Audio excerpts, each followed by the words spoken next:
All India youth Congress के अध्यक्ष, हमारे नौजवान साथी, हमारे प्रभारी कृष्णा जी, आदरणीय तारिक अनवर साहब, यूथ कांग्रेस के सभी नेशनल ऑफिस बेयरर्स, जिलाध्यक्ष, डेलीगेट्स और देश के कोने कोने से आए हुए हमारे यूथ कांग्रेस के सभी पदाधिकारीगण, दोस्तों, साथियों, मुझे आज यहाँ पर आपको संबोधित करने के लिए बुलाया गया। उसके लिए मैं श्रीनिवास जी का, यूथ कांग्रेस का, कृष्णा जी का, आप सब लोगों का बहुत बहुत धन्यवाद देना चाहता हूँ, बहुत बहुत शुभकामना देना चाहता हूँ इस भव्य आयोजन की। ये कार्यक्रम कई वर्षों के बाद हो रहा है।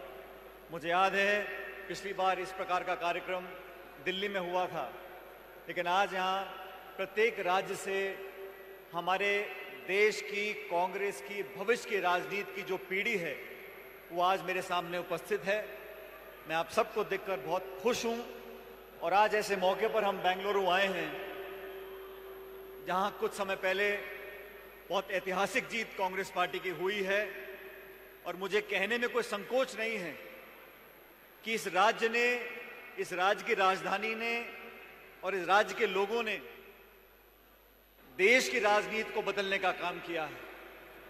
आज जो हमारे विपक्षी दलों की एकजुटता हमें देखने को मिल रही है, कांग्रेस के कार्यकर्ताओं में जो ऊर्जा देखने को मिल रही है और भाजपा के नेताओं में जो घबराहट देखने को मिल रही है, वो कर्नाटक के चुनाव के बाद देखने को मिली है। तो कर्नाटक के मतदाताओं को मैं इस मंच से बहुत बहुत धन्यवाद देना चाहता हूं कि आपने पूरे देश और पूरी दुनिया को ये संदेश दिया है कि कोई कितनी ताकत लगा ले, कितने इंजन की सरकार बना ले, लेकिन सबसे पहला डबल इंजन हमने फेल किया था हिमाचल प्रदेश में और दूसरा डबल इंजन फेल हुआ है कर्नाटक में। अब सारे इंजन फेल करने हैं, चाहे वो मध्य प्रदेश के हो, चाहे तेलंगाना के हो।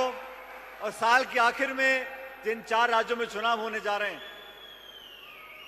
मुझे लगता है कि यूथ कांग्रेस से, युवक कांग्रेस से सभी लोगों को बहुत उम्मीद है।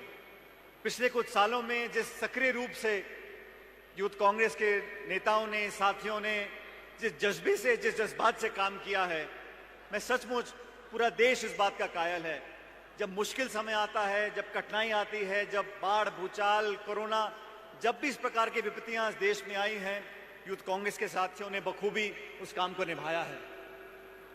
मैं जानता हूं हम में से यहाँ बहुत सारे साथी जो यूथ कांग्रेस में थे या रह चुके हैं, आज कोई पार्षद है, कोई मेयर है, कोई विधायक है, और आप सब लोग उम्मीद करते हो आने वाले समय में हमको भी कुछ न कुछ जिम्मेदारियां मिलेंगी। मैं ऐसा मानता हूं कि अगर आप त्याग, तपस्या, समर्पण भाव से काम करोगे तो एक ना एक दिन ना सिर्फ आपके सपने पूरे होंगे, लेकिन संगठन के माध्यम से जो परिवर्तन हम करना चाहते हैं देश में, प्रदेश में, राज्य में, समाज में, उस काम को हम कर पाएंगे। मेरे को राजनीति में लगभग 22 साल हो गए और इन 22 सालों में मुझे कांग्रेस पार्टी ने बहुत सारे अवसर दिए। मैं दिल्ली में मैंने काम किया, प्रदेश में काम किया, सांसद के रूप में काम किया, केंद्र के मंत्री के रूप में काम किया, लेकिन जिस काम में सबसे ज्यादा मजा मुझे आया,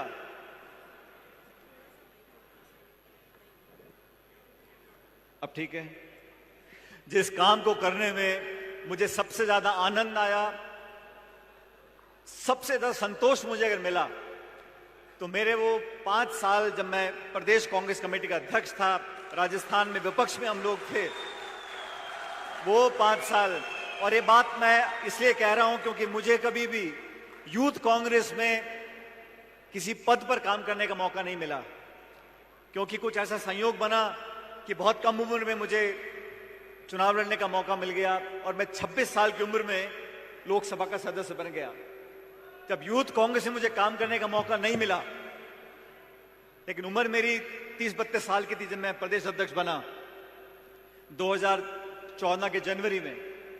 अब मैंने कहा जब मुझे यूथ में काम करने का मौका नहीं मिला तो मैंने पीसीसी को यूथ कांग्रेस बना दिया और फिर हम लोगों ने 5 साल तक वसुंधरा राजे की सरकार थी। वसुंधरा जी को बहुमत था 163, 200 सीटों में से 163 उनके विधायक थे, 25 के 25 सांसद थे, नरेंद्र मोदी जी नए नए प्रधानमंत्री बने थे। तो बहुत विपरीत परिस्थितियां थीं उस समय। प्रदेश के नौजवानों ने, और मैं इस मन से बोलना चाहता हूं, उस समय हमारे जो यूथ कांग्रेस के साथी थे उन्होंने मेरे साथ कंधे से कंधा मिलाकर जो संघर्ष किया, आज उसकी बदौलत हम लोग मजबूती से खड़े हैं हमारे प्रदेश के अंदर और देश के अंदर। वो जो धरने थे, भूख हड़ताल थी, लाठीचार्ज था, जेल में गए, डंडे खाए, लाठियां खाई, खून पसीना बहा, लेकिन उस मेहनत करने से जो जज्बाती एकता, जो भावनात्मक जुड़ाव हमारा पैदा हुआ, वो आज भी मुझे जिस प्रदेश में जाता हूं, जिस जिले में मैं जाता हूं, वो देखने को मिलता है। और बहुत से मेरे साथी बोलते हैं कि समय निकल रहा है, हम 30 साल के हो गए, 35 साल के हो गए, 40 साल के हो गए, और ये बात सही है, जो समय निकल जाता है वापस नहीं आता। लेकिन एक ना एक दिन वो समय आएगा जब कलम आपके हाथ में होगी और ताकत आपके हाथ में होगी। और एक बात और मैं कहना चाहता हूं कि बिना मेहनत के, बिना संघर्ष के अगर आपको कुछ मिल भी जाए तो उसका स्वाद नहीं आता। वो तो लड़के संघर्ष करके जब कुछ मिलता है तब उसका एहसास हमको रहता है हमें आज कुछ मिला है। इस 3 दिनों में आप लोग अनेक लोगों के भाषण सुनोगे। अभी मुख्यमंत्री जी ने भाषण दिया, अनवर साहब ने भाषण दिया, प्रदेश अध्यक्ष जी ने भाषण दिया, सुशांत जी ने आपको संबोधित किया, और आप लोग देश के अलग अलग कोनों से आए हो। इस बात को समझ लो कि आने वाला समय इंडिया का है, हम सब उन लोगों का है जो विपक्ष की आज पार्टियां हैं, लेकिन आज का विपक्ष आने वाली सत्ता वाली पार्टी है। और कांग्रेस पार्टी वो दल है जो देश में भाजपा को चुनौती देकर हरा सकता है। हमारे क्षेत्रीय दल, उनको हम साथ लेके चलेंगे, लेकिन कश्मीर से कन्याकुमारी तक 543 लोकसभा क्षेत्रों में अगर कोई झंडा, कोई कार्यकर्ता, कोई मतदाता, कोई समर्थक है तो कांग्रेस पार्टी का है। और आप लोगों के ऊपर बहुत बड़ी जिम्मेदारी है। आप अगर उस जज्बे को और बनाए रखोगे, अभी 4-5 महीने के बाद विधानसभा के चुनाव हैं और 10 महीने के बाद लोकसभा के चुनाव हैं। भारतीय जनता पार्टी की सरकार ने केंद्र में जो शासन दिया है 9 साल का, वो हम सबके सामने है। आप कितने भी विज्ञापन छपवा लो, कितने इश्तिहार दे लो, कितने अखबार में ऐड दे लो, लेकिन हकीकत छुपी नहीं है। हर मोर्चे पर सरकार फेल है, लेकिन जनता को इस बात का एहसास कराना हम लोगों की जिम्मेदारी है।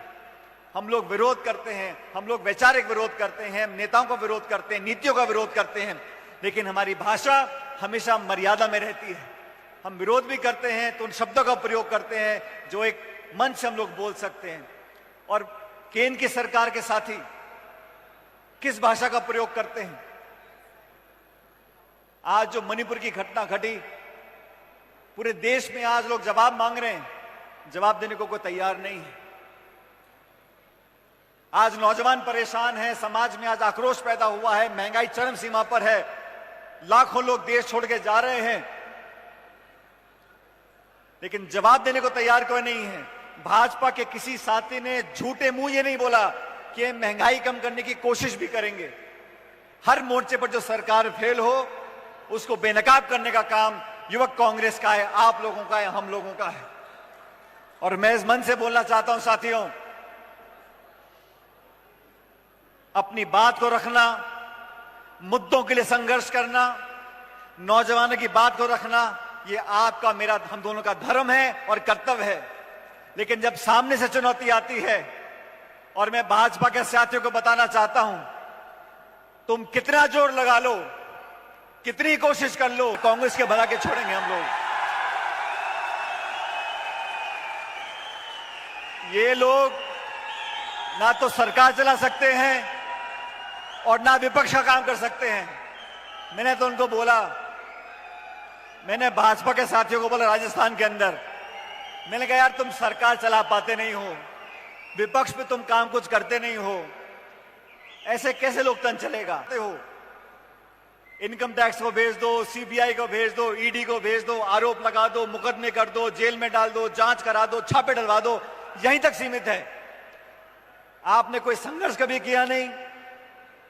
आप झूठ और फिर फैलाने में माहिर हो, समाज में लोगों को लड़काने का काम करते हो, भड़काने का काम करते हो।